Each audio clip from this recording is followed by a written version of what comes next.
the World Healing Tour movement with your host, Noah Crane. Heal yourself, heal the world. Hello, and welcome to the World Healing Tour podcast, where our mission is to help you heal yourself so you can heal the world. Hi, my name is Noah Crane. Each week, we will bring you tips and tools and inspire you to live your most empowered and joyful life. I'm also the author of the book, The Grass is Greenest Where I Am, because the grass is greenest where you are when you say so. When you choose to live in a place of no comparison, no competition, and no scarcity. When you choose to live in your own love and light and share your unique gifts with the world, because we're all unique. And that's why it's called World Healing Tour. When you heal yourself, you truly create that ripple effect for others to heal as well. Each week, I bring incredible guests into studio to help pour into you and help you on your journey. My guest today, Ricki Moskow, is a speaker, storyteller, and creator, dedicated to helping people navigate life's challenges with strength and intention. She developed a name it, frame it, claim it framework to empower others to transform setbacks into defining moments. Through her daily helpful videos, uplifting messages, Ricki inspires audiences to embrace resilience, own their story, and choose joy no matter the circumstances. Ricki, welcome to the World Healing Tour podcast. Thank you, Noah. So great to be here. Yeah, I'm so excited that you're here, and not only that you get to be a guest on the podcast, but also that we're putting out a book in the world together, which is really exciting, called The Grass Grows Where I Am. How excited are you to be a part of this project? I'm very, very excited. I can't even believe that I'm getting to be with all of these incredible other authors, and I will get my message out. And from being with Noah and having the grass grow under my feet, which is really something that I've stood by for a very long time now, right? I know that my life is dependent upon where I am. And however my life is going, that's the way life is going to go, and I get to say. So beautiful. I love that, Ricki. And I actually took something from your book. I want to read it really fast because it talks into exactly what you're saying. My compass in life, the phrase, the grass grows where I am. This isn't just a saying. It's the truth I've lived by. No matter the circumstances, I've learned to bring growth, connection, and joy to me. It's because my life has not been easy, but it's that I've learned that joy isn't a condition of circumstances. It's a condition of choice. Let me just read it the other way because it's kind of, hold on. Sorry. All right, let's. Oh, can we cut that part out? Can I? Yeah, you want to take it from the top where you started reading that? Because I had it. You know what? The way I was reading it, it was right, like I had to move. You have to turn the thing. I had know. To turn it's a crazy thing. We could talk about that too on the podcast. So I'm sorry. That's what happened. I put it the wrong way when I started reading it, and I'm like, wait a minute, I'm losing. Okay, all right, let's just start there. Yeah, okay. You ready? All right. 3. Yeah. So just start from the beginning. Just start from where you're about to start reading that. So what I said right before. Yeah. What did you don't have to say what you could just start on reading it, like because that's what you did. You said my message. I wanted to read something, okay. So just start 3. Should I just say I want to read something or just read Yeah, it? you could say I want to read something, and I'll listen to it and cut it. Ready? Okay. 3, 2. And I want to read something that I took out of your chapter in the book. It says, my compass in life is a simple phrase. The grass grows where I am. This isn't just a saying, it's a truth I live by. No matter the circumstances, I've learned to bring growth, connection, and joy with me. It's not because my life has been easy, but because I've learned that joy isn't a condition of circumstances. I love that. It's a condition of choice. I call this my personal awakening, my enlightenment. It didn't happen on a mountaintop.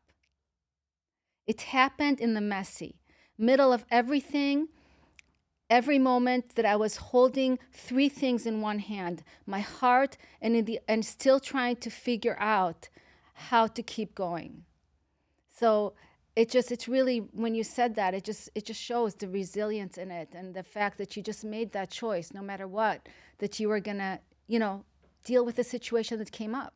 Exactly. And not just deal with it, but deal with it powerfully. Deal with it so that it works for me, right? And everybody in every situation wants something different. Like what you might want in a situation might not be the same as what I want. But what I know and what I try to teach other people is that you get to say.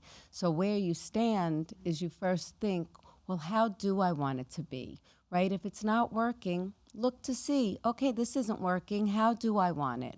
And then you can start taking those actions to actually have it show up that way. Yeah. No, I really love your chapter. I think it's so great. And the fact that, let's start with your story, where you were kind of like hiding out, right? Exactly. You were always a leader, but you didn't own the fact that you were a leader.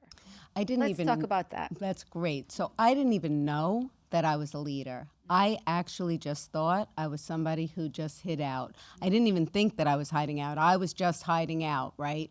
Every day I'd get up, no matter what I had to do, I would just stay in the background, don't say anything, don't do anything, just, wait it out, see what's going on. Make sure you don't want anybody to judge you or say that you're doing something wrong or make fun of you, right? So who was I? I just where did that come from? Where did that idea that, like, if I'm just quiet, if I don't say anything, if I don't shake the boat, where did that come from? Do you know? I really don't. I mean, it's just the way life was, right? Every day I woke up and I was, I think, scared. I was scared of people. I'm not really sure.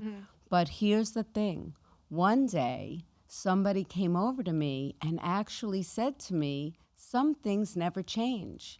And when I asked her what she meant by that, she said, you're doing right now what you did in high school. That was at your high school reunion. It was. And so you tell that story that the girl came up to you and you were kind of sitting back and not really interacting. And she was like, right, things never change. But here's the thing. It's not that I was not interacting, but what I was doing was observing and obsessing. Like I looked to see what's happening, what do people need, right? I'm like very attuned to what's going on, but I sit back. And she said, when she said that to me, I was like, isn't that interesting? Yeah, I am sitting back. But yet, I made sure that all the people that were there were kind of taken care of, right? Because I looked to see what's needed, and then I kind of put that in. But when she said that, boy, did I hear that loud and It was an awakening for you. It really was. It was. Because what I got to see was, oh, wait a minute. I'm not in the background. I'm actually in the foreground. Because if I wasn't in the foreground, would that woman have even noticed that I was sitting there? Of course not. I would have just been sitting in the background. So once I saw that, I really just started to take on my life and to look to see, where is it that I want to show up? What is it that I want to convey to people? What is it that people need, right? Because so many times I think that that's the piece that I really notice in life. People walk around with upsets. People walk around with anger. People walk around with sadness. And I just knew that didn't have to be the way. And then I got present to when she said that, wow, they're going to still be walking around with all of that if I don't do something, if I don't step up, if I don't make a difference for these people. And so ever since then, that's what I've been doing. So you decided, so it was in that wake up, in that moment, you're like, I need to own this. Like, I'm not going to give people the image that I'm in the background, because I never was, but now I'm going to actually take a front and center and own who I am, own my voice, not let the fear and the doubt and those stories keep me from being in the background. Right, and that's so beautifully said, Noah, because it was the fear that would keep me from speaking up. Guess what? The fear was still there every single time I needed to say something, and I could feel it in my chest, right? My chest would be pounding hard, and then I would think, oh, did I say the right thing? Are they making fun of me? Because of course it was always about me. I couldn't really be worried about what was happening. But after time, I would say the fear is still there, but I'm much more confident. So I just go in and I'm like, come on, fear, let's go, and then I say what needs to be said. And most of the time when that happens, conversation is available and anything can be handled and dealt with in conversation. Absolutely. So let's talk about, we're going to come back to the subject in a minute. Let's talk about Ganya. Oh, Ganya. Ganya. Oh, yes. You said, so let's go a little bit back, take them a little bit back into your childhood and the memories that brought to you. Right. So in actuality, Ganya, she was not my childhood nanny, we'll call her, but she was actually my children's nanny. Oh, she was your children's. Yes. How did I miss that? Okay, I don't know, but it's okay because in the book, what I speak about is she didn't just help my children grow, she helped me grow. Wow. And what she brought to our family was calmness, laughter, and love. And in a way, she really had, I don't want to say a hard life because hard is kind of like a description, but she was from Poland. She came to America to make a better life for her children who she left in Poland. And how hard that was, right? To actually come into a brand new family and start taking care of us when she knew her family was still in Poland. So we just starting there, right? Just getting that she was resilient enough to be able to come to America so that she could make a better life for her family. Just that alone was like the start of, wow, something else is possible, right? So she impacted you in a huge way. So was she like a living nanny? Yes. And we don't even call her a nanny, right? Because she was so much more. She was actually, when all is said and done, she became a second grandma, a second mom, right? Like, it was her and I against, I don't even know if it was against, but we created this beautiful family environment. And without her, I would have forgotten that I can keep coming back to joy. I love that so much. So is that where Radosh, is that where it came from, or you want to explain that as well? Yes. So, funny story. My name is Ricki Moskow, which I go by all the time. I love my name.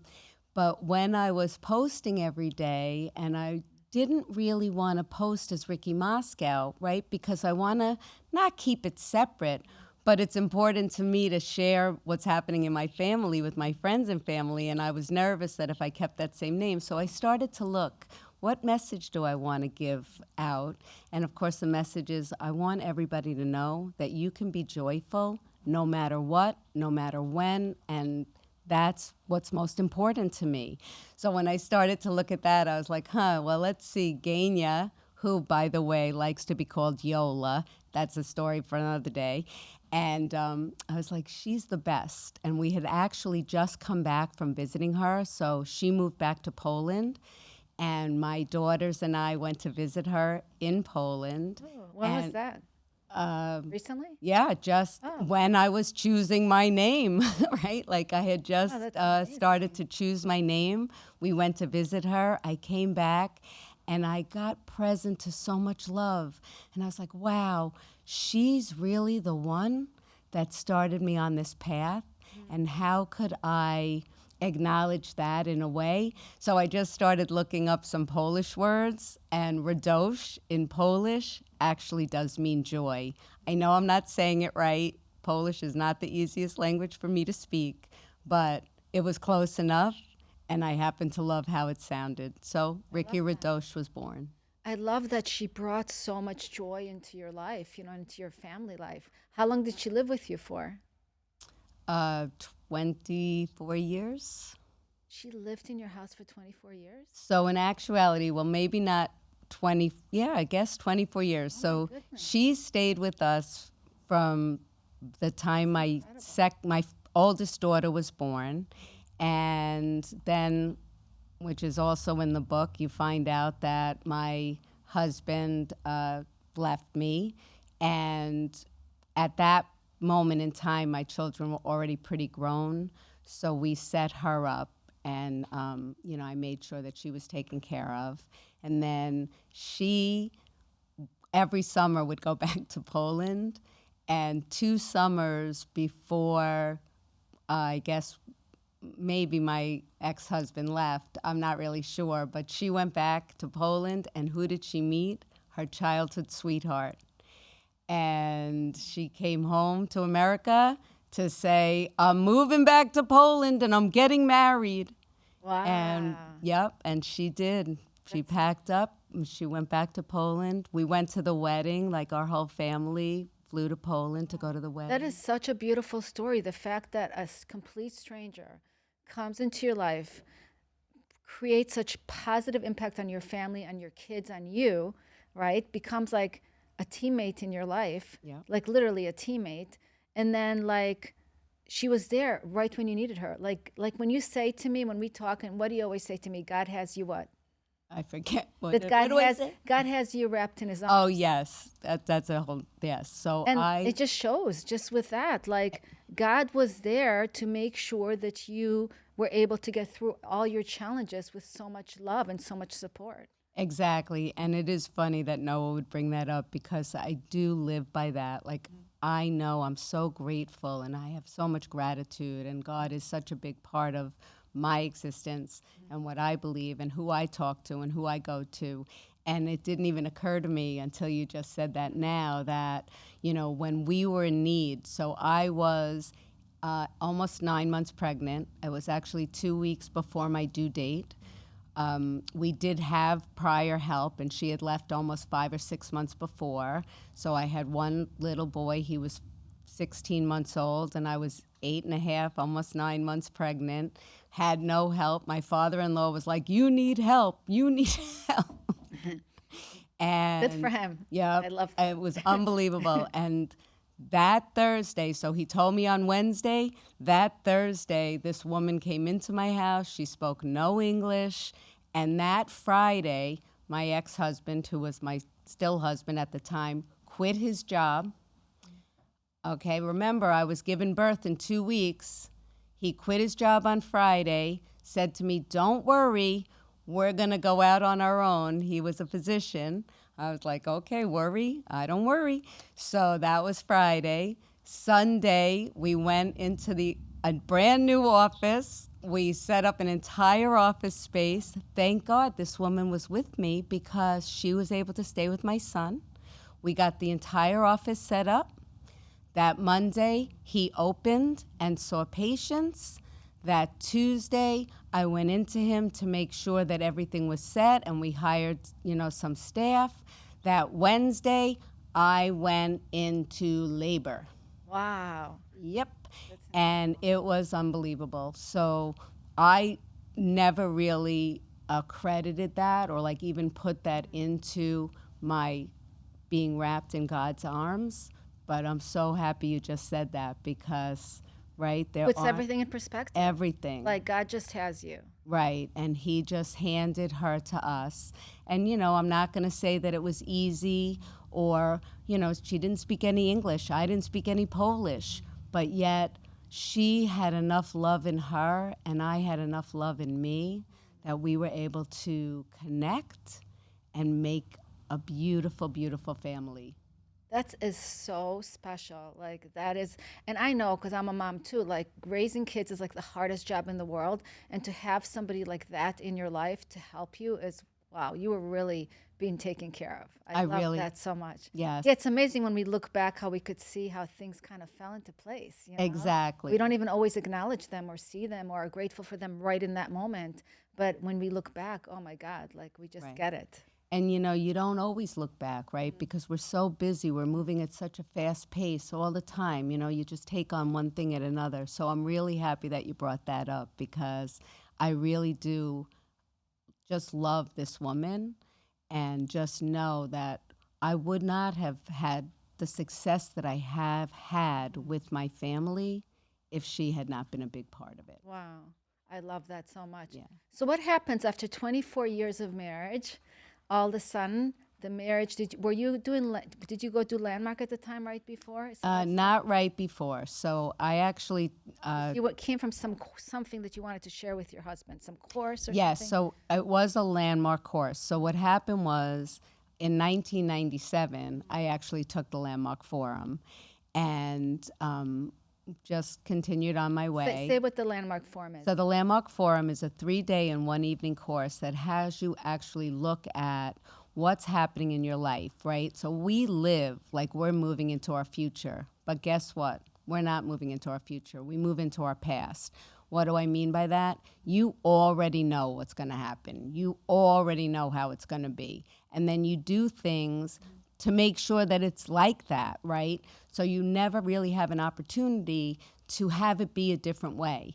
In the Landmark Forum, they show you through many tools that we actually have put our past into our future, right? We already know how it's going to be. And in the Landmark Forum, they put that past in the past. And what it creates is a whole new opportunity, a whole new future for you to step into.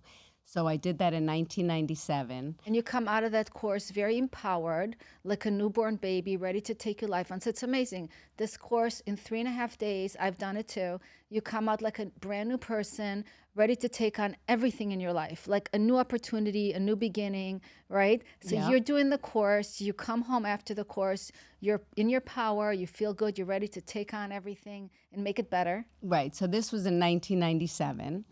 And from 1997 until 2008, I continued to participate. They do offer many, many courses on all different parts of your life, you know. So I would just take different courses. It really was very empowering. It really had me learn to shift my viewpoint, right? I didn't have to stay mad. I didn't have to stay angry. I was able to start really looking at how did I want it to be. And you know, my relationship with my husband, it was not bad. It just wasn't great. And what was great about it, and I always try to let people know this, is that we happen to have a great relationship. And he let me do what I needed to do. And I was able to take the kids. Like, it was a great relationship for a family, but not a great relationship as in terms of like husband and wife, right? Not a good, great romantic relationship. Exactly. And it was a functioning relationship. Beautiful. That's a beautiful way to put it. Like, we really did function well. And that's important too, you know? Oh, it was great. I mean, I try to tell people today, I had a great 25 years being married, and now I'm having a great, like, hopefully 75 years. I'll go for 75. I like years that. I like that a lot. Yeah, me too. So anyway, 9 years later, right, we're still making it, but it's still not as great as I wanted it to be. So I went to a course, and in that course, I got present to what I could do, right? Because the other thing that Landmark does speak about, which is something that I took on for myself, is I am 100% responsible for every single thing that happens in my life. So I could be blaming him, right? Like, he's doing this, he's not doing that, all of that, but that doesn't get me anywhere. How am I gonna be, right, with the things that he's taking on? So I went to this course, and I'm all gung-ho. I come home all ready to share what I learned and what we're gonna take on. And as I start to share with him, he just had a look. And I was looking at him, and I'm thinking, what is that look? Oh, that's a look of a man who wants to be with someone else. Wow. And you felt it intuitively. You just knew it just was right there. It was right there. So I didn't wait, right? I didn't sit and ruminate and be all upset or whatever. I just asked him point blank, you know, hey, do you, want to, the question I asked him was, are you having an affair? And he turned to me and said, no, but I'd like to. And I said, pack your bags. It's okay. Like, it is truly okay. Not upset, not angry. Just, he was done. And I guess for all intents and purposes, I was done too, right? And this was the opportunity to actually get that complete. So a month later, he was gone and was with someone So I ask you, Noah, do you think that he was seeing her before? Right? Exactly, right? Woman's intuition, right? Exactly. Us women always know. That's the thing, you know? It's we start doubting ourselves and the fear creeps in and, you know, all that. And we want to make excuses for them, you know, and whatever it is. But we know, Right. we so know. Like, Exactly. you can't put anything past a woman. Like, you really can't. I'm No. sorry. And you do Not know. when she knows you, Right. yeah. And here's the thing also, because maybe men know too, right? I believe that we all know in our head, you know, in your heart, you know. And when you're not being true to that, that's when all of a sudden there's upset, there's anger, there's sadness, right? But it's you're not checking in. Check in to yourself and just look, right? And then you know right away. For me, it ends up like right here in my heart. Like, so as soon as my heart is hurting, I'm like, uh-oh, I better check in. And that's what I did, you know, and I checked in, I could see, and I have to say, like I already said, it was a great 25 years. And he did take great care of us, and he built a beautiful, beautiful, beautiful life for us. And now he also gave me the opportunity to build a beautiful life for myself, right? So I It's all thank worked him. out. Exactly. And I love the fact that, so what decision did you make in the relationship? You weren't gonna gossip, you weren't gonna put him down in front of his kids. You made a really great choice. Right.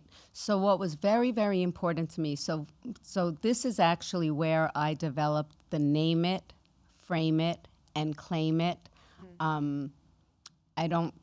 I don't really even know what to call it, but it's how I look in life, right? I name something, I frame it, and then I claim it. And this was actually the first time that happened. So he left. I should have been happy, right? Because we weren't really romantically so happy, and he never really came with us. And I really did have a beautiful family in spite of him, I hate to say, and I don't want anybody to get the wrong idea because he's a great, great man, right? So why was I upset? And then I had to look. And how come I was upset was my future picture got changed. Because my future looked like me being with him and our children and our children's children and maybe even our children's children's children, right? And that was blown up in 1 minute. Yeah, and let's talk about that because, and we're going to get back to the claim it because I'm definitely going there. But we all have a certain future that we have a picture of how it's going to be. I know for me, my picture was my whole family sitting together at a dinner and like being together like adults, all grown up. And you know, sometimes things don't work out exactly the way you want it to.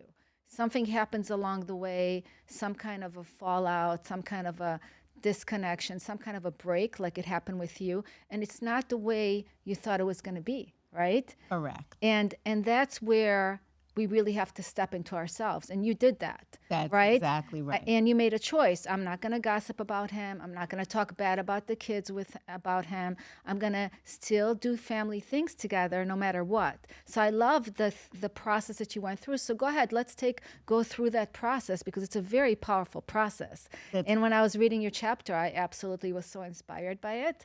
And you were doing it before, but then you actually just put a name to that process. Correct. I didn't realize, many things had happened over time. But in this particular instance, I knew I should have been really happy because we had not been happy for a while.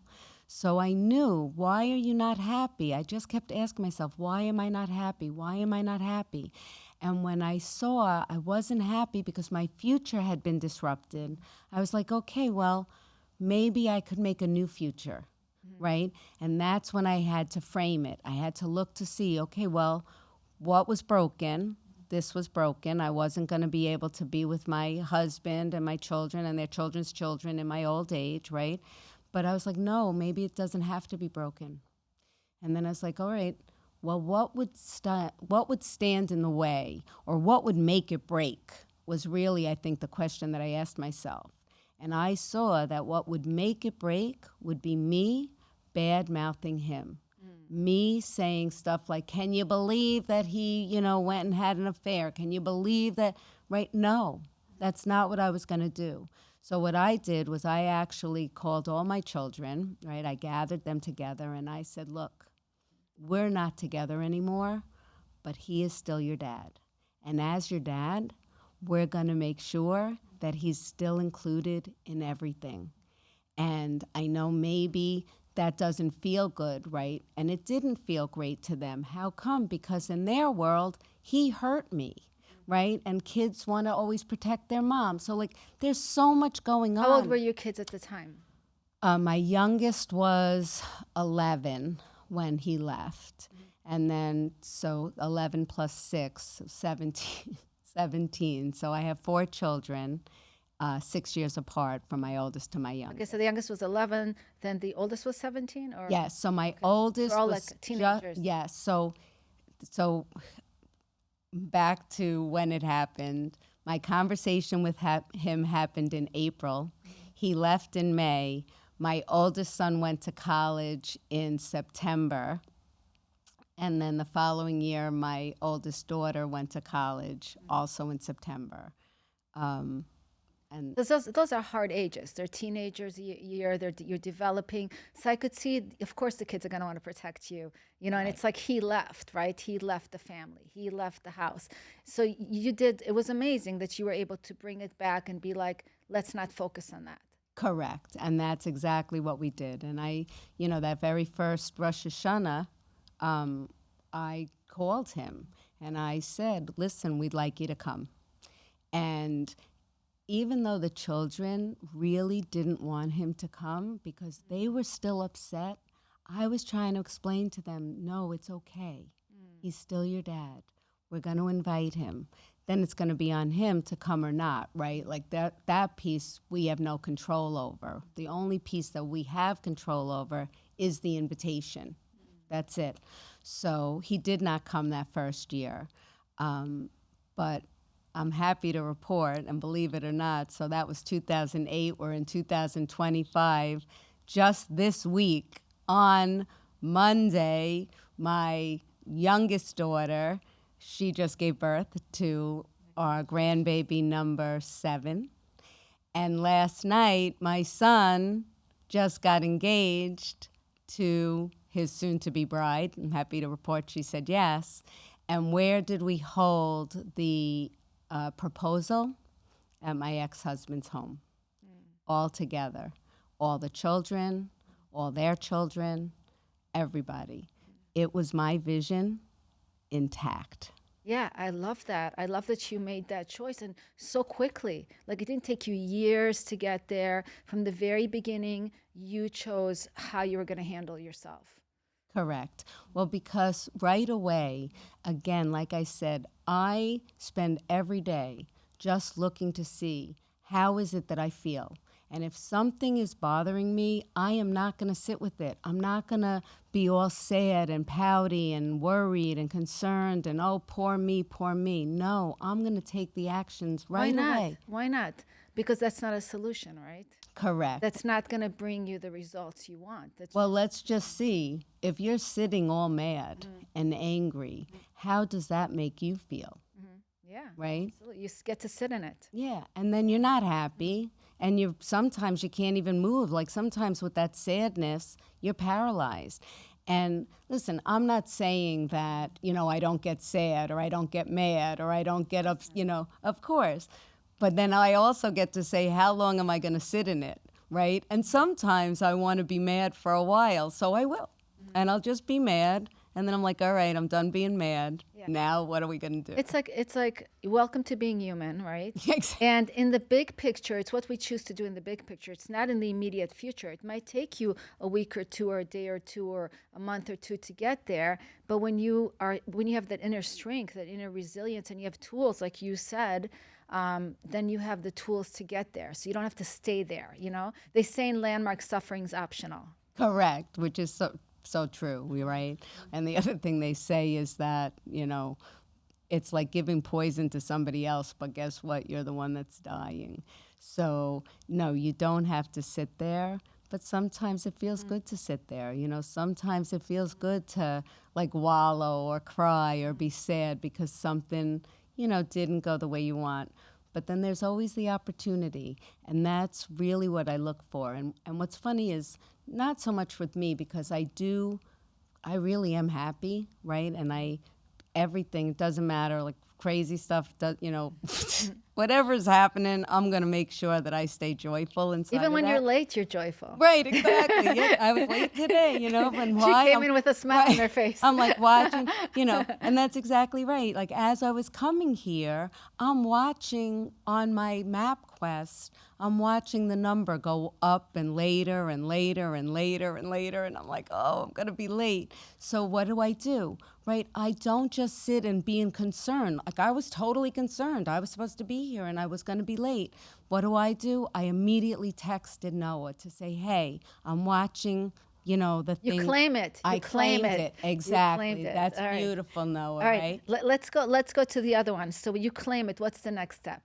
So once I claim it, well, first, no, claiming it is the last thing. Claiming it is what I did. You're right. Okay, I claimed it, and then I texted Noah, right? So the first step is to name it. So if we just use the example of me being late, right? I'm watching my MapQuest go up in time, and I'm starting to get upset because I said I would be here. And stressed, right? And stressed, Yes. right? Yeah, stressed is a better word. Anxious, right? Oh, I'm going to be late. I'm going to be late. I'm going to be late. And I'm like, no, like in my head, I'm thinking, no, I'll still be on time. I'll still be on time. But then when it went past the time that I was supposed to be here, I was like, okay, I'm stressed because I'm supposed to be somewhere and I'm going to be late. So that was my naming it. Then I had to frame it, right? Okay, you're upset because you're going to be late. So what do you need to do? Oh, you better communicate. If you communicate, at least they'll know what's going on. And then I claimed it. So frame it is the communication with Frame it is the idea. What can you do about it, right? Okay. Frame it. In frame it, would you take the action? Then you claim it, and claiming it is taking the action, right? So once I framed it, I said, okay, what am I worried about? I'm worried because I'm going to be late. I'm worried because I was really worried because Noah's expecting me, and I don't want Noah to be worried. So that was my frame it. Okay, so how am I going to make sure that Noah is taken care of, right? Because I already knew I was going to be late. And the only way that I knew to do that was to text her and say, this is, what's happening. And when then you that's claim the it is claim when you took it. the action. Yeah, exactly. Okay. I claimed it. What can I do? Oh, I can text her. And boom, I texted. And then my anxiety went away, right? Then I got all of her anxiety. No, I was kidding. Exactly. And then I took it away from you because I don't have anybody answer. And then I stressed out my producer. No, Exactly. Which is exactly what happens, right? I passed it on, which happens to be, so I was okay, right? And even though maybe now she was okay, she stressed everyone. No, right, exactly. It's so cute. But that is it makes sense. I love it. And we're just joking around, you guys. It's so fun. Exactly, but everybody. Don't think she was really stressed. But this is fun. This is great, because if we all were able to do that, the communication, the taking action, not beating ourselves up, not getting angry and upset, right? Kind of breathing through it. I love that, right? That's a great system, and it makes you being able to move into action without like doubt and fear and anxiety and all those things. Exactly. And not just that, but you can test this for yourself. I can promise you that had I not reached out to Noah, I would not have even gotten here when I got here. It would have been much later, because when you start to stress, and I don't know why this happens, but it definitely happens. I guess, maybe because what you perceive, you receive, right? So maybe I was all nervous. I'm going to be late. I'm going to be late. I'm going to be late. And then guess what? You're later and later and later, right? But when you take the action, you can kind of cut it.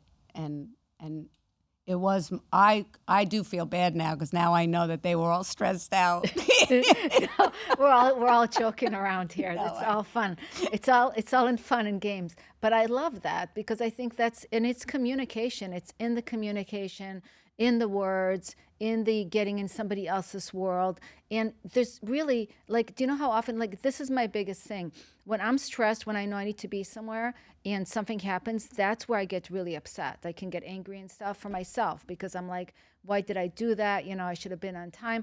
But honestly, like, I don't have to get angry and I don't have to get upset. I can just take the time to just get present and be able to do that, that system of framing it and, you know, and not having it take control of me. So it's a way of taking control of a situation, not having the situation take control of you. Exactly. And the frame it part actually has you look to see what's so, right? Because you hear how you started beating yourself up. You shouldn't have done that, or you shouldn't have done this, right? But all of that is like, maybe you should have, maybe you shouldn't have. You don't really know that. But the moment that you stop and you say, okay, well, no, whatever, in this case, I mean, like I said, maybe it was a school zone. I don't know. I was just watching the time go up. But even before I left, I had to transfer, I made a banana bread this morning and I want to take it to my daughter because like I told you, she already had a baby. So I want to bring her that and I wanted to bring it with me. So I had to take a minute or two to move it from where I baked it into a container that I could take it. I could have been in the car saying, oh, I shouldn't have done that. I should have left the banana bread, right? Like I could be looking from there. But what power does that give you? Well, the thing is, Ricki, it is what it is. It's like, where do we go from here? Correct. Right? It is what it is. What happened already. It doesn't even matter what you did before or what I did before. It's like you are here now. And from here, how can you get there without killing yourself emotionally, mentally, beating yourself up, getting all stressed out. So it's really great because it gives people the tools to do that. Right, because you get to stop the action and really look at, okay, everything that happened. There's nothing you could do about it, which goes back to something that they say in the Landmark Forum, right? The past is in the past. It already happened. So, yeah, it is really refreshing. And it is funny that I was late because that is a perfect example of how you name it. I love it. It made a great conversation. It's fun. Go figure. And if you ask my daughter, so I'll just put this out there in case my daughter is watching, I know you think I'm always late, but I'm really not. And here's another quote from the book. Happiness isn't something we wait for. It's something we create even in the middle of the mess. And it says Ricki Radosh. Is that what you wanted on it, the name Ricki Yes. Radosh? So one of the things that has been happening is in my travels and my speaking to people, I've been saying just different things like that, right? Like happiness, I don't know, whatever that quote was, I could say it again, but I just say it however I say it, right? Like there's mess happening and you could be happy. So here it is. Happiness isn't something we wait for. It's something we create even in the middle of the mess. And I signed it Ricki Radosh because I want my quotes to be from there, from Ricki Radosh, Ricki Joy, right? And basically when I said that, I get that sometimes things are happening and you might not seem happy. People are crying, things are going on, there's all kinds of bedlam happening. But in that moment, you can stop and you can create happiness.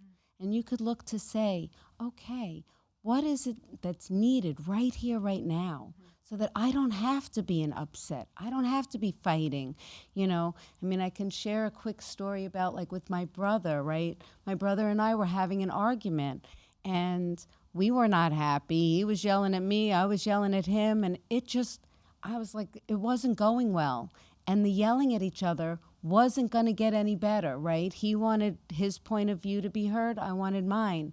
And once I stopped, right? So I named it, right? Because you do it in your head. So I named it, oh, we're fighting, but I don't want to be fighting. I love my brother, right? So what can I do? I framed it. What can I do right here, right now? And I said, I can give up my point of view. It's okay.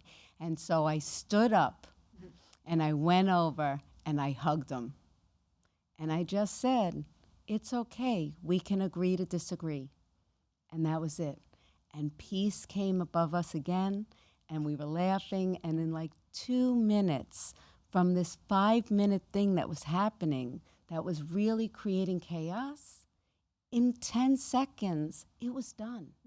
And that's the thing that I always look for. And I invite each and every one of you to look for too.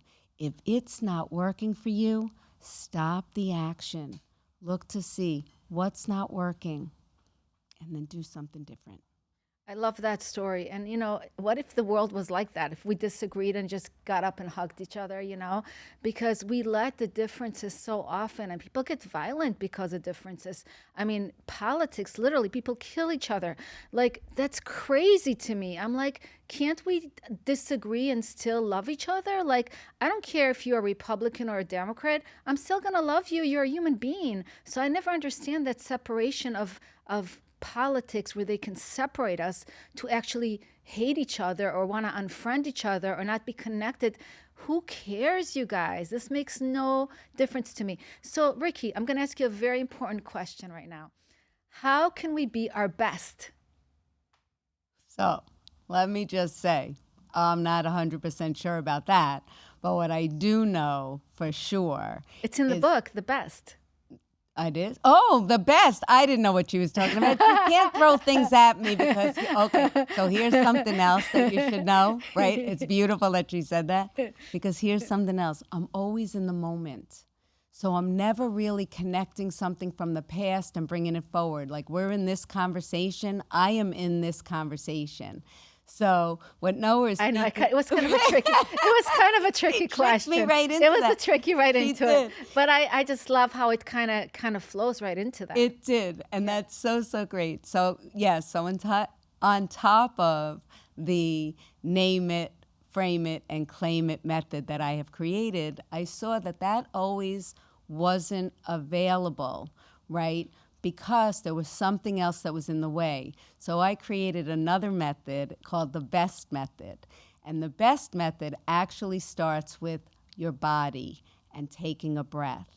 So that's how come I created this method, because I noticed that as soon as I have that thing in my chest, right, that upset, that worry, that concern, I can stop. And it's B for body, right? Because it's in your body. You always feel it somewhere Breath and in your body, right? Right. And then when I stop the action, I take a breath, right? That's my B. Just take a breath. I love that. Yes. That's important. That helps really calm your nervous system and make you more present. Correct. And now what are you getting present to? You're getting present to what is the upset. Because remember, there's an upset. I'm feeling upset in my body. So then I go to E, which is to examine. Examine what's happening. Okay, you know what's happening physically, but now you got to kind of examine what's happening mentally, what's going on. And when you start to look at it, then I go into the S, which is actually self-talk. You might be wondering. I love that, self-talk. Because really, we're like our best coaches. We have to learn to talk to ourselves. I love Correct. And this is a little different than like self-talk, trying to talk yourself out of something. This is self-talk, asking yourself questions. Is what your head is saying true? Is that, this person who maybe is attacking you, or maybe they didn't have the flavor that you wanted of ice. Like there's so many things that happen every single day. And you just have to stop and ask yourself, what are you making up? What is the truth, right? The self-talk. You just start asking yourself questions. Like Why? if you tell yourself I'm stupid, ask yourself, is that true? Correct. Like it's not true, right? So, Right. So it's getting in your own world and asking yourself something that sounds ridiculous that you're believing or that's bothering you right now, and you're just asking yourself, is that true? Is that true? And then you can see, oh no, that's not true, right? Maybe you just forgot a step. Maybe, there's so many things. And that brings us to the T, which is to take action. Because once you see what you're starting to make up, like if your makeup, you haven't, like I was having that fight with my brother, and I was saying all kinds of stuff about my brother, right? Like all kinds of crazy cuckoo stuff, And then when I started to self-talk, I was like, oh, is that true? Oh, he doesn't want me to, have that. Or I forget what the fight was about, because that's something else that you'll see when you start to implement these tools. You forget. because you disappear. The whole thing disappears. Yeah, I had a fight with my brother. Who cares? It doesn't matter because we love each other, right? But then I was able to take action. What action? In that particular case, I got up and I hugged him. And then it subsided, right? There's always something that you can do. So it is funny that she brought up the best, because what I was thinking in Noah's, when you had started to talk about that, right? So there is a lot happening in the world right now. And one of the things that I saw that was really happening that was upsetting me, because again, it doesn't matter what's happening. It only matters if it upsets you. If it doesn't upset you, who cares that it's happening, right? But this was something that was happening. Like, there is a lot of unrest going on, and friends who are taking different sides, and people who are saying stuff. And what I noticed was, people are commenting on, people are taking things that are said out of context, and then they're commenting on it. But it's totally out of context. So again, I stopped the action. I look, okay, I knew I was already in turmoil, right? My body was telling me I'm upset. So then I started to look, I started to examine, well, what are you upset about? Oh, you're upset because you don't know. I don't know what's true, right? Things are being said out of context. So what I started to do, I went to the horse's mouth. I don't know what you say, but I went to the person. The actual person. To the actual thing that wherever the quote was being taken from, I actually went to what was said. And boy, it was a great education. And from there, again, I didn't have to fight with people, because now all I could say to them was, listen, I get that's how you feel, and I just invite you, go listen for yourself. Go hear exactly what was said, and then you get to decide. And again, I have no control over there, no control. You can never control the other person, but I can control myself. And by saying that and doing that, I myself was now calm and clear and at peace. Because for me, and this might not be for everybody, but for me, the most important thing is being peaceful. Yeah, no, that's really, really super important. And I love that you came up with all these tools, you know. I didn't even know that you'd be using them in your own life, you know, and they've worked for you and you want to share them with others.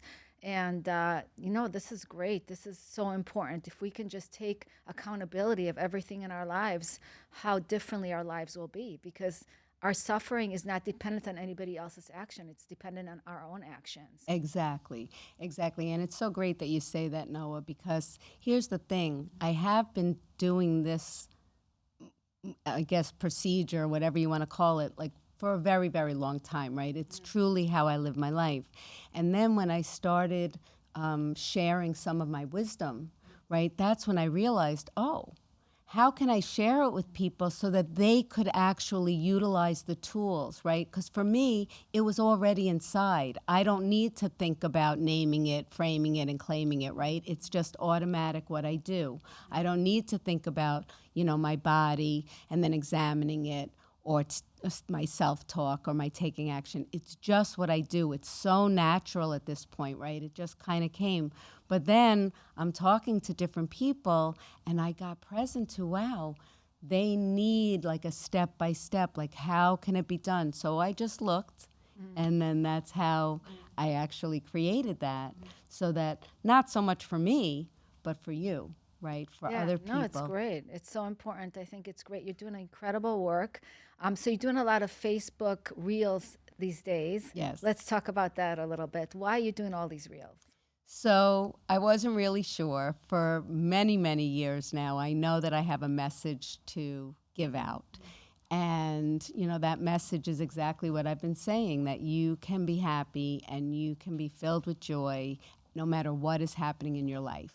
So I just kept talking about it, to anybody who would listen. And one day, my daughter-in-law, to be the one that actually got engaged last night, she said to me, Ricki, you could just start videotaping and recording and then putting it out there. She said, don't worry about your makeup. Don't worry about your hair. Don't worry about anything. Just start recording. And I did. And I found that it was very refreshing. it actually had me support people or other people because I was sharing what was happening in my life. And I always have a ton of stuff. I don't know why, but I always have a ton of stuff happening in my life. And by doing these videos every day, I was actually able to share, walk people through my process, right, what was happening. You know, it was just a crazy time when I actually started videotaping. Shortly right after, my mom went into the hospital, so I had to kind of deal with that, right? And in these videos, I actually share that and how I process it and what I do. And from that, I started getting calls. You know, my friends were like, oh, that was so great. And then they started sharing their lives. And I was like, wow, I really am making a difference. You know, that people really do hear, or however I'm explaining it or whatever I'm saying is giving people the opportunity to actually look in their life. And that was what was it was something. It was very exciting. And I called my soon-to-be daughter-in-law, and I was like, you were right. All I had to do was start. I love that. So how can people connect with you, work with you, you know? So right now you can find me either on TikTok, YouTube, Facebook, Instagram. I'm on all of them. And it's Ricki, R-I-C-K-I, Radosh, R-A-D-O-S-H. I have an email as well if you want to write me at ricki@rickyradosh.com. You can DM me. You can find me at any of those 4 places. And if you just reach out, I do my best work one-on-one. So when people reach out to me, I will respond, and we can just figure out what you need or what you're looking for. And believe me, it doesn't take much. It's really like quick, fast conversations that I have with people, and they get, I don't know if they're stuck, but I'm going to use that word, they get unstuck. I love that so much. That's awesome. Thank you so much. This was so great. I'm so excited for our book coming out, The Grass Grows Where I Am. You guys look for that book. It's going to be incredible. Probably the end of October, beginning of November. It's going to be, the book is just amazing. So many, 17 incredible authors with their stories, what they're doing in the world, the impact they're making. What pillar are you under? So I'm actually under 2. I'm under resilience and wisdom. Okay. And it is funny inside of both of those pillars because resilience, right? You just keep bouncing back. Stuff happens. It's going to continue to happen. Life always is coming at you. And then the wisdom is who are you going to be in the matter?